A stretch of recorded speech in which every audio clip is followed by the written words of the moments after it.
नमस्कार दोस्तों, सृजन संवाद के पटल पर आपका पुनः स्वागत है। अब तक हमने इस पटल पर कविता और कहानी की बातें की हैं। आज हम पर्यावरण से संबंधित विषयों पर पर्यावरण के जानकार श्री पंकज चतुर्वेदी जी से बात करेंगे। पंकज चतुर्वेदी जी का हमारे इस कार्यक्रम में स्वागत है। दोस्तों, आपके विपुल बाल साहित्य और पर्यावरणीय विषयों पर किए गए कार्य के उपलक्ष्य में आपको अनेक उल्लेखनीय सम्मानों से सम्मानित किया गया है। मध्य प्रदेश आंचलिक पत्रकार संघ द्वारा वर्ष 1991 का माखनलाल चतुर्वेदी पत्रकारिता पुरस्कार, षष्ठम विश्व पर्यावरण महासम्मेलन 1997 में राष्ट्रीय पर्यावरण सेवा सम्मान, एनसीईआरटी के लिए तैयार ऑडियो कार्यक्रम को श्रेष्ठ पुरस्कार वर्ष 2008, कार्यक्रम बछेंद्री पाल बाल साहित्य के लिए डॉक्टर हरिकृष्ण देवसरे पुरस्कार 2016, महावीर प्रसाद द्विवेदी पर्यावरण सम्मान 2017 आदि आकाशवाणी, दूरदर्शन व कई टीवी चैनलों पर कई कार्यक्रमों में विशेषज्ञ के रूप में शामिल रहे हैं और एसआरसी, जामिया मिलिया इस्लामिया एवं एनसीईआरटी के लिए कई ऑडियो वीडियो कार्यक्रम लिखते रहे। वर्तमान में आप राष्ट्रीय पुस्तक न्यास भारत में संपादक के रूप में अपनी सेवाएं प्रदान कर रहे हैं। आपका इस पटल पर स्वागत है। धन्यवाद पंकज जी। पंकज जी, जैसा कि हम देख रहे हैं, दिल्ली एनसीआर की जो आबो हवा है वह दिन प्रतिदिन खराब से खराबतर होती जा रही है। इस स्थिति के लिए किन कारकों को आप जिम्मेदार मानते हैं? देखिए, मूल कारक तो मानव ही है। मानव तो है ही। अब आप देखिए, पिछले 3 साल से गाजियाबाद देश के सबसे अधिक दूषित शहरों में से है। जी। लेकिन वो ये जो इतना बड़ा मसला है, वो कभी एक राजनीतिक मसला नहीं बनता, कभी एक विमर्श में मसला नहीं बनता। आप कभी किसी टीवी चैनल पर या किसी मोहल्ले की सोसाइटी में इस पे आप विमर्श नहीं सुनेंगे कि सबसे प्रदूषित शहर होने के बावजूद इस पे कोई कार्रवाई क्यों नहीं की जा रही। देखिए, क्या है कि दिल्ली एनसीआर का जो पर्यावरण का जो मसला है, पर्यावरण अकेले वायु नहीं है, बेशक है ना, पानी भी है उसके अंदर, मिट्टी भी है, जल भी है, जंगल भी है, जमीन भी है और जन भी है। अब होता क्या है कि जिस दिन हमको ठंड के दिनों में कोहरे के साथ में फॉग दिखता है तो हम बोलते हैं प्रदूषण बहुत बढ़ गया, और गर्मी में जब मौसम साफ होता है तो उससे प्रदूषण नहीं है। लेकिन असल में ये उल्टा है।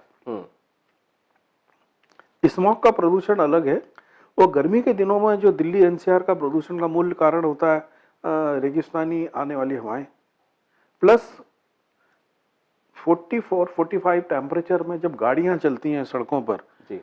इस शहर में जितने व्यक्ति हैं उससे ज्यादा वाहन है, उन वाहनों के चलने से जो टायर सड़क पे टकराता है और 2.5 पीएम से भी छोटे कण निकलते हैं। जो बैटरियां चल रही हैं, उन बैटरी का जो उत्सर्जन होता है, वो जो प्रदूषण है उसको अभी तक हम लोगों ने काउंट करना शुरू नहीं किया है। तो देखिए,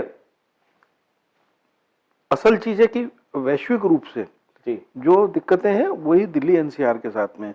दिल्ली एनसीआर का जो शहरीकरण हुआ, महानगरीकरण, वो अनियोजित है जी। अनियोजित का मतलब है कि हम लोगों ने पलायन को खुली छूट दे रखी कि गांव से लोग शहरों की ओर आ रहे हैं, उसके वो एक अलहदा कारण है। तो प्रदूषण कोई एक अलग समस्या नहीं है। प्रदूषण क्या है कि मेरी आपकी सभी लोगों की जीवन शैली से जुड़ा हुआ एक मसला है, और यदि एक एक व्यक्ति भी उस पर विचार करे तो लगेगा यार कि मेरे भी भूमिका है इसको प्रदूषित करने में, और मेरी भी भूमिका है इस प्रदूषण से मुक्त होने में।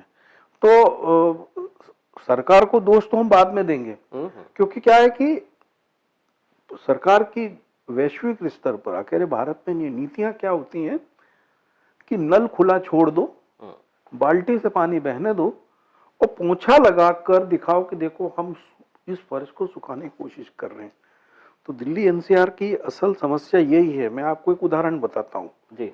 आप किसी भी दिन सुबह चले जाइए, गाजियाबाद शहर को छोड़ दिया जाए तो दिल्ली शहर में सबसे दूषित जो इलाके हैं वायु प्रदूषण को लेकर, वो है आनंद विहार। बेशक वो आनंद विहार में 485 से नीचे हवा के कारण की गुणवत्ता नहीं रहती है। अब आप देखें वहां पर दिन भर सुबह 7 बजे से पानी की गाड़ी चलती रहती है, फव्वारा चलती रहती है।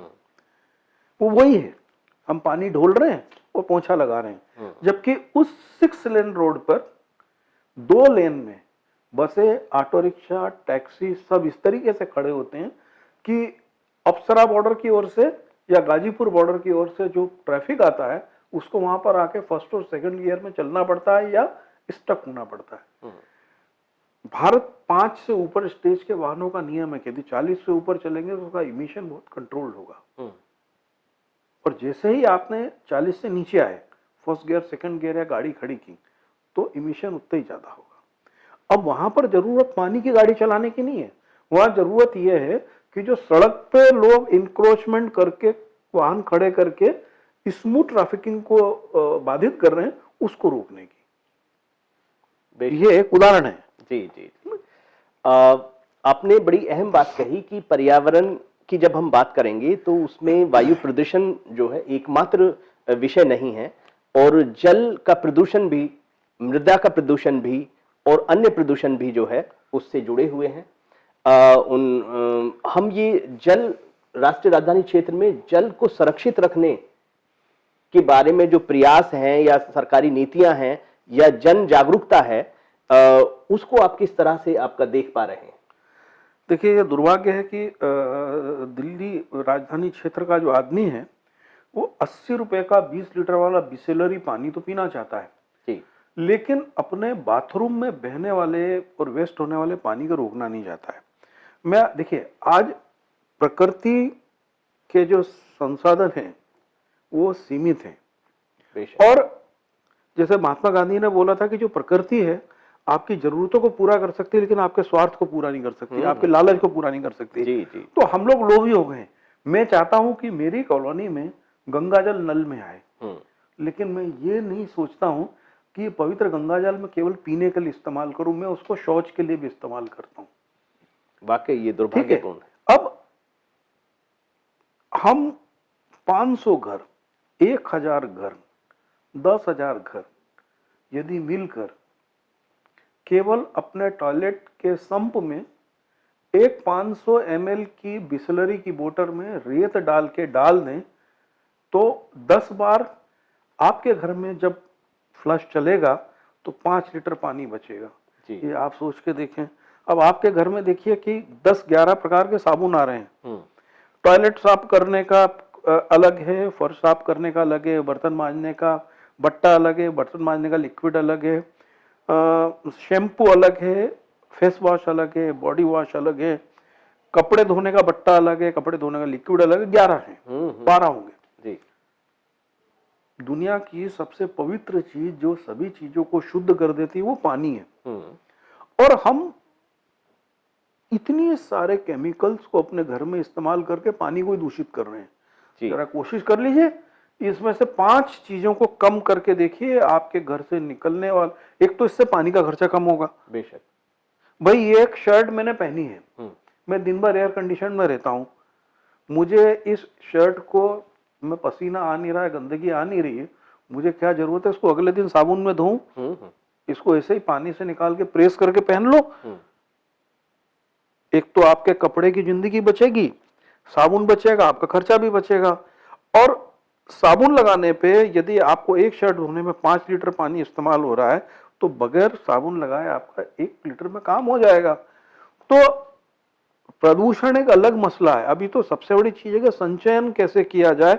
हमारे पास में जो स्रोत हैं, मेरी हाल में जो किताब आ रही है, वो आ गई है, वो किताब का नाम है जो हमने जल निधियां डुबोई। तो उसमें गाजियाबाद, गुड़गांव, दिल्ली, इन सबको मैंने शामिल किया है कि हमारे यहाँ बारिश हुई, साल में पहले 45 दिन बारिश होती थी, अब 13-14 दिन हो रही है।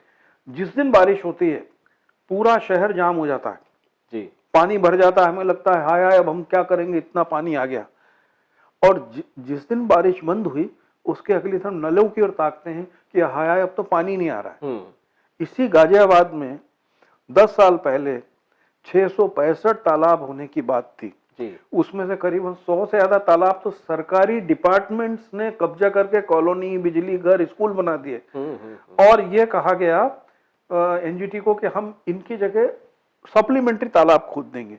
वो अभी तक नहीं खोदे गए। जी जी जी। ठीक है, तो ये हमको अपनी प्रायोरिटी तय करनी होगी कि मुझे हिंडन नदी पे पिलर बनाकर एलिवेटेड रोड चाहिए या शुद्ध हिंडन नदी चाहिए। मुझे ये तय करना है कि मुझे यमुना को गंदा करने के बाद में शुद्ध करना है या यमुना में मिलने वाले गंदे पानी की क्वांटिटी को कम करना है। जी जी। ठीक है, तो है क्या कि बेसिकली जीवन शैली का मसला है। पर्यावरण कोई विज्ञान नहीं है, पर्यावरण के लिए कोई वैज्ञानिक नहीं चाहिए, पर्यावरण के लिए कोई विभाग नहीं चाहिए। जैसे मैं आपको उदाहरण बताऊं, हम लोगों ने साबुन की बात किया। अभी कुछ दिनों पहले आपने देखा होगा कि जब जामुन आने शुरू होते हैं और आप सुबह को जाएं जी, तो हर जामुन के पेड़ के नीचे आपको ऐसी डालियां पड़ी मिलेंगी जिसमें 25-50 कच्चे जामुन थे। अब आपको प्रकृति को समझना होगा। बेशक प्रकृति ने जामुन किसके लिए बनाए थे?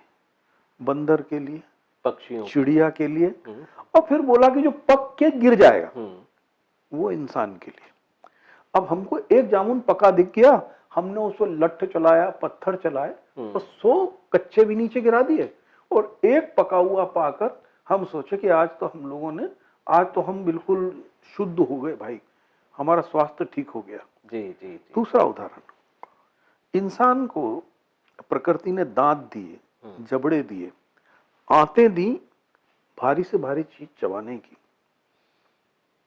आप संतरा या मौसमी ऐसे ही क्यों नहीं खा सकते हो?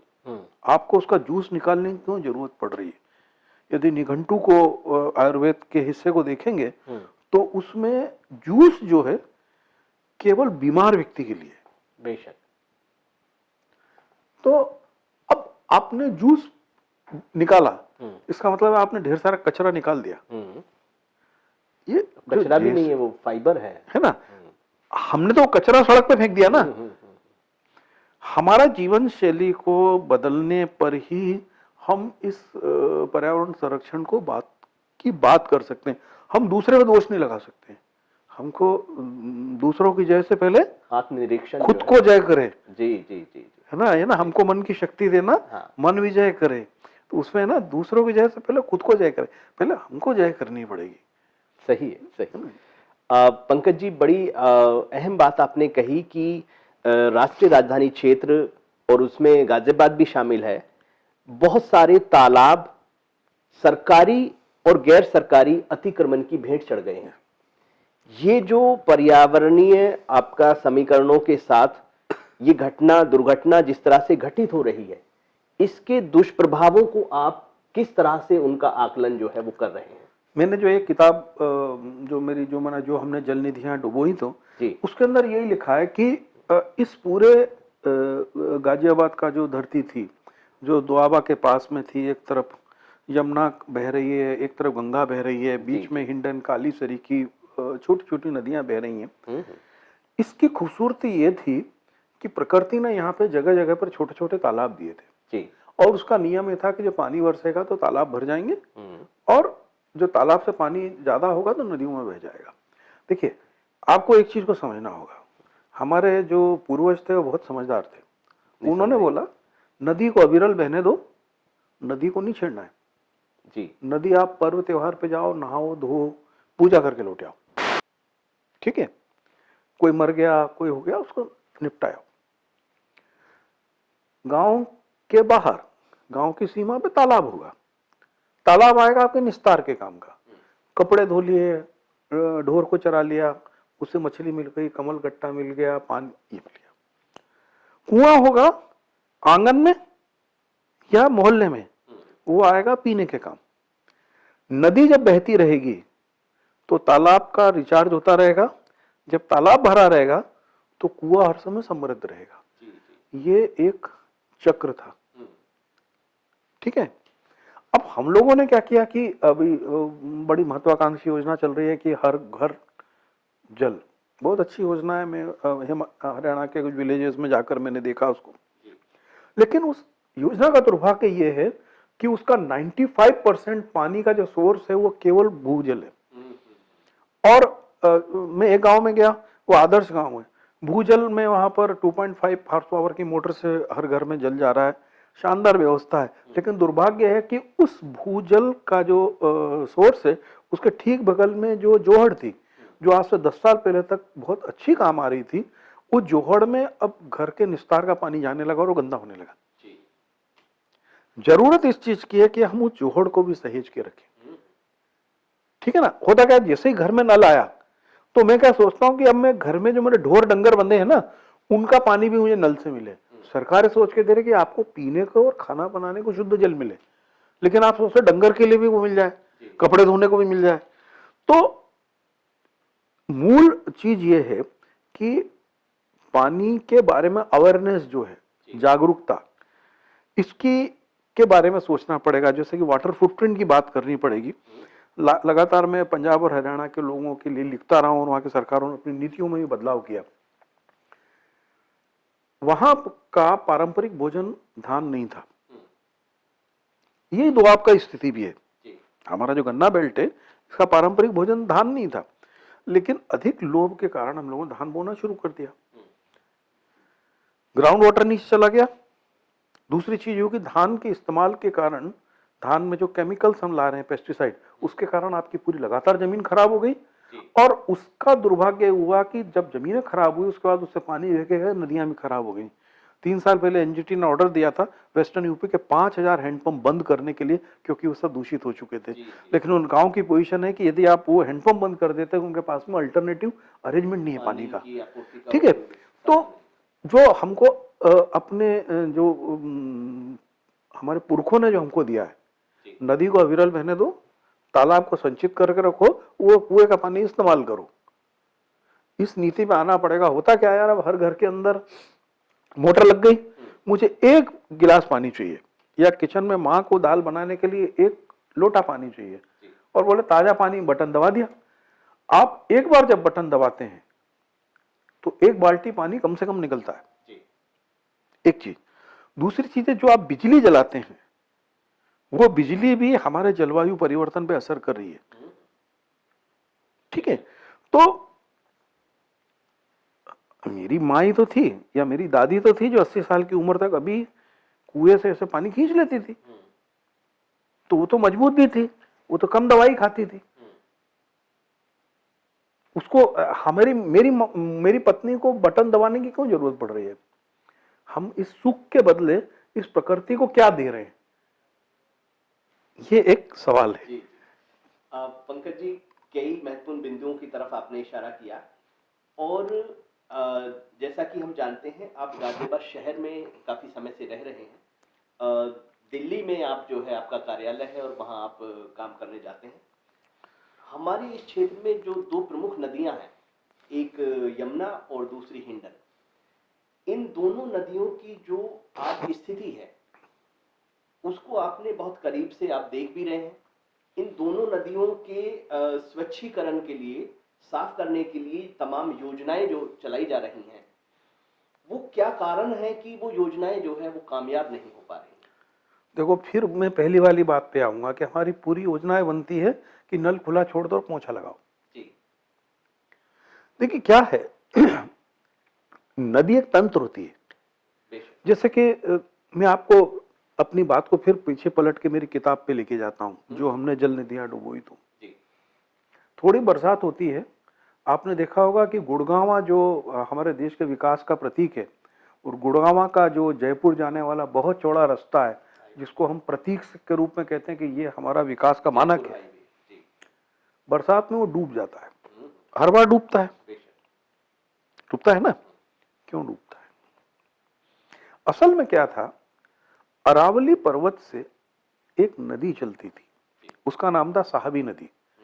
साहबी नदी घूम के बादशाहपुर से होते हुए जो शीतला माता वाला मंदिर वाला रास्ता है, वहां से घूम के नजफगढ़ में जाकर मिलती थी। हमने क्या किया, पूरा गुड़गांव और उसकी सड़कें साहबी नदी पे बसा दी। अब होता क्या है कि पानी जो है, नदी है, इंसान की याददाश्त 50 साल की होती है और नदी की याददाश्त 200 साल की होती है। नदी अपना रास्ता नहीं भूलती। अब जिस दिन बारिश होती है, अरावली में थोड़ा पानी और बढ़ता है, साहबी फिर से जवान हो जाती है और वो बहने लगती है और वो अपने रास्ते पे चलती है। उसको मालूम पड़ता है मेरे रास्ते पे तो सड़क बन गया, कॉलोनी बन गई।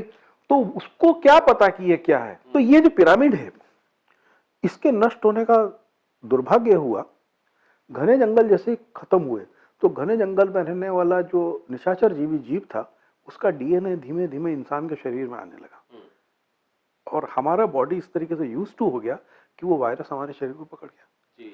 अब आप देखते होंगे कि शेर है, बाघ है, तेंदुआ बस्ती में आ जा रहा है। ये पूरा पिरामिड खत्म हुआ।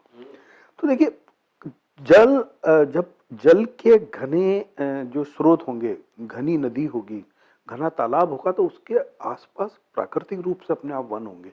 हम जिन पेड़ों को लगाते हैं तो वो एक हरियाली के लिए है, ठीक है। और ये जो हरियाली है मूल रूप से कार्बन इमिशन को नहीं रोकती है, ये केवल गर्मी को थोड़ा रोकती है। ये एक आपको एक छतरी देती है, ठीक है। हमको आज जो जरूरत है कि जिस प्रकार से प्राकृतिक जल स्रोत बचेंगे, वो प्राकृतिक जल स्रोत के पास के प्राकृतिक पेड़ बचेंगे।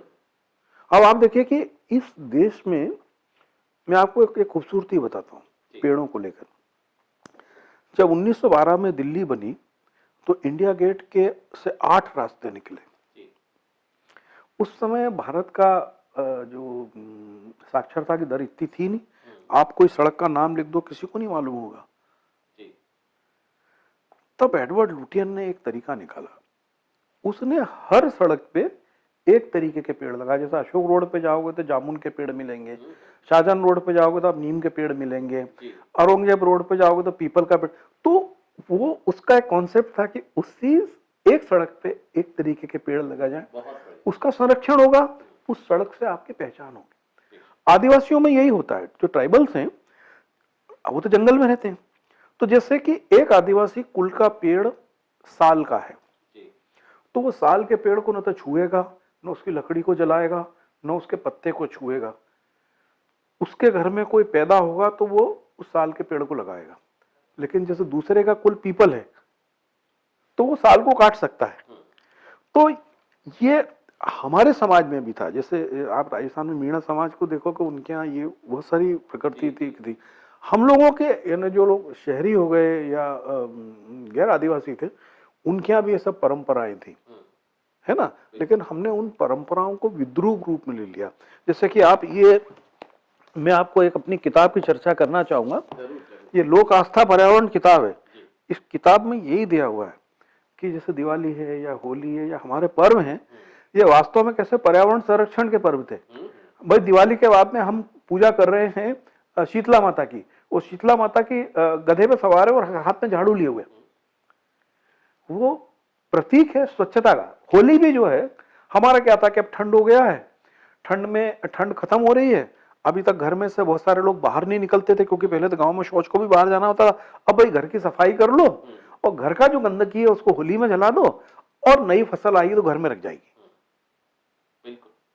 ठीक है। तो ये मूल रूप से ये इस किताब को मैंने इसी एंगल से लिखा कि लोग कम से कम जाने कि हमारा जो आस्थाएं हैं, जो हमारा लोक है, वो कितना शानदार पर्यावरण प्रेमी था। जैसा आपको एक बताऊं, हर घर से लोग सुबह से निकलते हैं, मंदिर जाते हैं, है ना, फूल चढ़ाते हैं, तुलसी चढ़ाते हैं, भगवान खुश करने के लिए। मेरा एक सवाल है, आपने ऐसा क्या किया कि आपसे भगवान नाराज है कि आपको खुश करने की जरूरत पड़ेगी? एक चीज। दूसरी चीज, जब फल फूल पत्ती पेड़ पौधे सब भगवान ने ही बनाए हैं, तो तुम उनको चढ़ा के उनको क्या खुश कर लोगे भाई? वो तो खुद ही मालिक है। असल चीज ये था, हमारे आदि जो समाज था, उन्होंने बोला कि आप अपने घर की क्यारी में लगे हुए पुष्प को चढ़ाओ। क्योंकि क्या था, धर्म भीरू जनता होती थी, इस बहाने आप घर में 10 पेड़ लगाओगे, भगवान को नहीं चढ़ाना है। फिर उन्होंने बोला कि आप मंदिर जाओगे तो वहां परिक्रमा करोगे, घंटी बजाओगे, आप दंडवत करोगे, आपकी फिजिकल एक्सरसाइज है। ये इस्लाम में है। इस्लाम में जो 5 वक्त नमाज है वो नमाज इसीलिए होती है। उन्होंने वजू करने का मतलब है आपने अपने शरीर को शुद्ध किया। अब वजू करने को लोग बहुत सारे कहते हैं कि ये तो उल्टा करते। अरे भाई, अरब में कम पानी होता था, उनको कम पानी से काम चलाने से उल्टे से करते हैं तो कम पानी से हो जाता था। और 5 बार आपने नमाज पढ़ी, आप देखिए नमाज में भी क्या है, आपके पूरे शरीर की पूरी गतिविधियां हो रही है ना। खुदाबंद को आपके नमाज से कोई वास्ता नहीं है। वो तो ये कह रहा है आप 5 समय अपने शरीर को चलाते रहो जिससे आपसे स्वस्थ रहो। तो हमारा जो जीवन शैली है वही हमारी लोक की आस्था है। जैसे कि मैं गांव में जाता हूं, वो मुझसे कहते हैं कि हम क्या करें ये जलवायु परिवर्तन के खतरे को लेकर। तो उनको एक छोटा सा उदाहरण देता हूं कि भाई आप एक काम करो, आप लोग किसी का जन्मदिन हो, शादी हो, विवाह हो, तो आप क्या करते हैं? वो लोग उपहार देते हैं। उपहार काय में देते हैं? पैकिंग में देते हैं। मतलब आप एक काम करो, केवल पैकिंग देना बंद कर दो। यदि 1 साल में 1000 पैकिंग का कागज आपके गांव से कम हुआ तो पैकिंग का कागज तो कूड़े में ही जा रहा है ना, वो कूड़ा बंद हो जाएगा निकलना, वो कूड़े के निस्तारण की समस्या नहीं रहेगी। तो अपने आप हम जलवायु परिवर्तन में जो मदद कर सकते हैं वो इस तरीके से कर देंगे। ये ना, एक तो उस पैकिंग मटेरियल का प्रोडक्शन में खर्चा हो रहा है और दूसरा उसको डिस्पर्स करने में भी हो रहा है। तो दोनों को हम रोक सकते हैं ना। भाई साहब, आप मुझको आपको किताब भेंट करनी है तो मैं आपको ऐसे कर दूंगा, उसमें क्या तकलीफ है? ठीक है ना। ये अंग्रेजों का तरीका था कि वो ब्रिटानी कंपनियां चलाते थे कि आदमी को रिश्वत देनी होती तो ढक के दे देते थे। हमारे यहाँ तो हम लोग रिश्वत नहीं देते हैं भाई। भेंट होता है जो भलमन साथ में दिया जा रहा है, वो खुलेआम होता है। हमारे यहाँ तो दहेज भी होता, सजा के रख देते, देख लो भाई हमने लड़की को ये दिया है ना। तो ये छोटे से तरीके हैं, हम इस धरती को खूबसूरत बनाने के लिए छोटा छोटा काम करेंगे तो कर सकते हैं। पैकिंग के बहाने आपने एक बड़े पहलू को जो है स्पर्श किया है। ठोस कचरा की जो समस्या आपका हमारे सामने आ रही है, सभी शहरों महानगरों में ये समस्या आ रही है कि भाई ठोस कचरे का प्रबंधन जो है वो किस तरह से किया जाए, और उसमें कोई कामयाबी होती हुई मिलती हुई दिखाई नहीं दे रही है। तो आपने बड़ी महत्वपूर्ण बात कही कि भाई हम ठोस कचरे का जो उत्पादन है उसको किस तरह से कम करें। तो इस बारे में मैं चाहूंगा कि कुछ और रोशनी भी जो है आप इस संबंध में डालें। मैंने 3 साल पहले एक चीज को लगातार लिखना शुरू किया कि जो मल्टीनेशनल कंपनीज हैं उनके जितने प्रोडक्ट आ रहे हैं उसमें पैकेजिंग मटेरियल का वजन 25% से ज्यादा होता है और रिस्पॉन्सिबिलिटी तय की जाए।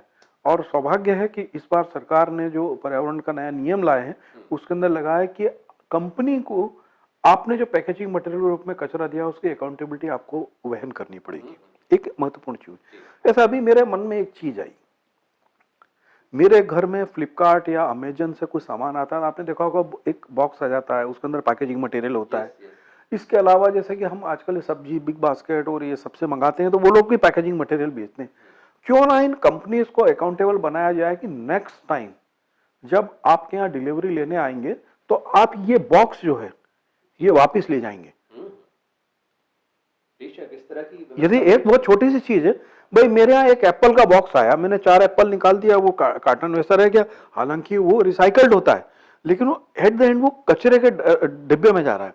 यदि वो कह दिया जाए कि उस जो एप्पल का बॉक्स है उसकी कीमत तो 10 रुपए पड़ रही प्रोडक्शन कॉस्ट, यदि कंपनी मुझको बोल दे कि हम नेक्स्ट टाइम आएंगे तो आपके बिल में 5 रुपए कम करते चले जाएंगे और एक होगा, एक तो कचरा कम हुआ। जब देखिए हमको कचरा कम करना है, कचरे का निस्तारण पे तो बाद में सोचना है, पहले तो कचरा कैसे कम करें। जैसे कि आपको केरल का उदाहरण दूं, केरल में मैं जिले का नाम भूल रहा हूं, वहां के कलेक्टर ने 3 साल पहले प्रयोग किया और उन्होंने बोला कि हम जिले में बॉल पेन बंद कर देंगे।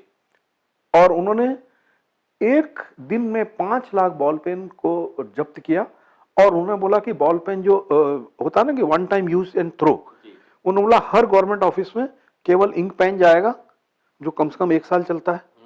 ठीक है, एक छोटा सा प्रयोग। अब आप सोच ले कि हम लोग का बॉल पेन आजकल तो रिफिल भी नहीं डालते हैं, आया और फेंक दिया।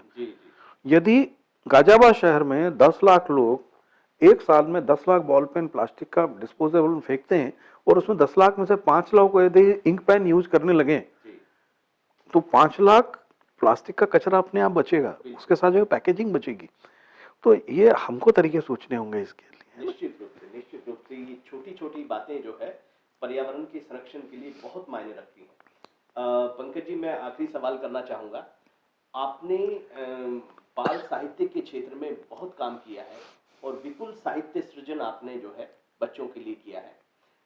पर्यावरण संरक्षण के क्षेत्र में साहित्य और साहित्यकारों की क्या भूमिका हो सकती है, वो किस तरह से अपना एक अहम भूमिका अदा कर सकते हैं, इस बारे में आप क्या सोचते हैं? मैं आपको एक उदाहरण के साथ बताता हूँ जी। मेरी एक ये किताब है, लास्ट ईयर आई थी, लहरों में जहर। लहरों में जहर, ये 99 पेजेस की किताब है जी। आप जानते हैं इसकी कीमत कितनी है? कितनी है? कम ही हो रखी होगी आपने। 10 रुपए। जी जी जी। अब ये कीमत 10 रुपए मैंने क्यों रखी? इस पब्लिशर से मैंने 1 रुपए भी रॉयल्टी नहीं लिया। इस किताब का लेआउट डिजाइन करके, टाइप करके, प्रूफ करके मैंने उसको दिया, केवल इस उद्देश्य से ये किताब जितने लोगों तक पहुंचेगी वो कम से कम अपनी नदियों के लिए जागरूक होंगे। ये किताब नदियों के बारे में, जिसके अंदर हिंडन भी है, शिप्रा भी है, साउथ की नदियां भी है, नॉर्थ ईस्ट की नदियां भी। मैंने गंगा वगैरह को नहीं रखा क्योंकि उसमें चर्चा बहुत रही। अब इस किताब की खासियत ये हुई कि मेरे एक मित्र हैं, मैं उनका नाम ले सकता हूँ, दीपक नाम है उनका, कैथल में रहते हैं। उन्होंने इसकी 100 कॉपी खरीदी और हरियाणा के पूरे एमएलए को दिया। बहुत सुंदर। अब प्रोफेसर कमल किशोर गोयनका सर के वरिष्ठ साहित्यकार ने इसकी 100 प्रतियां खरीदी और अपने पास आने वाला हर आदमी को देते हैं। अब एक ये मेरा उद्देश्य केवल ये था कि लोग इसको पढ़ लें और नदियों के प्रति थोड़ा जागरूक हो जाएं। तो एक छोटा सा प्रयोग है। देखिए क्या होता है कि आपको करना होगा कुछ। मेरी कविता सुन के आपको वाह वाह तो करोगे, लेकिन पर्यावरण बचाने के आप पूछोगे फिर मैं करूं क्या? तो देखिए हर चीज का तरीका क्या होता है, पहले हम लोगों को संवेदनशील बनाएं, फिर संवेदनशील बनाने के बाद में उनको विकल्प दें और विकल्प देने के बाद में हम इसको कैंपेन बनाएं। तो ये तरीका है। तो ये जो किताब को मैंने प्रयोग किया, 10 रुपए का किताब, इसको वो डाक के साथ में 175 रुपए में भेजते थे और 10 किताब का पैकेट आ जाता था। मुझको लगता है देश में हजारों लोग ऐसे हैं जिन्होंने इसकी 100 से 10 कॉपियां मंगाई। आपके संजय कश्यप ने 40 कॉपी मंगाई थी इसकी। तो मुझको इस चीज में आर्थिक रूप से ज्यादा मुझे संतुष्टि हुई यार कि इतने लोगों ने पढ़ी किताब और यदि उसमें से 500 लोग भी नदियों के प्रति थोड़े संवेदनशील हो गए, बिल्कुल तो हमारा बात बन जाएगी। तो एक ये छोटी सी भूमिका है, इसको अपने अपने तरीके से सभी लोग निभा सकते हैं। नहीं, बहुत आपका महत्वपूर्ण बात आपने कही कि जो कवि लेखक हैं, रचनाकार हैं, वो भी अपनी जिम्मेदारी को समझें और उस पर्यावरण से जुड़े कंटेंट को सस्ता जो है वो रखें, जिससे अधिक से अधिक लोग उसको खरीद सकें और लोगों तक वो बात पहुंच सके। आध्यात्मिक सृजन की जो ये पहल है, सृजन संवाद, इस पहल को आप किस तरह से उपयोगी मान रहे हैं, किस तरह से इसको देख रहे हैं, इसका भविष्य जो है वो क्या हो सकता है? देखिए एक चीज तो मान के चले कि धरती, प्रकृति और इंसान का मूल्य आध्यात्म है। आध्यात्म केवल पूजा पद्धति नहीं है। मैं आध्यात्म का मूल है कि मैं अपनी प्रकृति को इज्जत कर रहा हूँ, जो उसने मुझे दिया है उसको मैं उसके प्रति कृतज्ञ हो रहा हूँ। धन्यवाद। तो पहला चीज तो है कि आध्यात्म सृजन के नाम से पर्यावरण पे चर्चा करना एक विलक्षण प्रयोग है। और जैसा मैंने आपको बताया, लोक आस्था पर्यावरण किताब भी इसी मसले पे चर्चा करती, तो मुझे लगता है कि एक ये बहुत कारगर है। दूसरा चीज क्या हो रहा है कि आज जो इलेक्ट्रॉनिक मीडिया है वो कॉमर्शियल और बड़े घरानों द्वारा चलाया जा रहा है, जिनके अपने हित होते हैं और उनके हित राजनीतिक और उन सब में, उसमें ये जो मसले हैं, जैसा मैंने शुरुआत में चर्चा की थी कि 3 साल में सर्वाधिक दूषित शहर गाजियाबाद है, लेकिन हम उस पर चर्चा ही नहीं करते। तो उन सब के लिए चर्चा करने के लिए जो वैकल्पिक मंच है, अल्टरनेटिव प्लेटफॉर्म्स हैं, ये आप जैसे ही प्रयोग हैं। और मुझे लगता है कि यदि इस प्रकार के आयोजनों को देखकर, सुनकर हम 100 लोगों को भी मोटिवेट कर पाते हैं, तो ये प्रयोग बहुत सार्थक होते हैं, सफल होते हैं।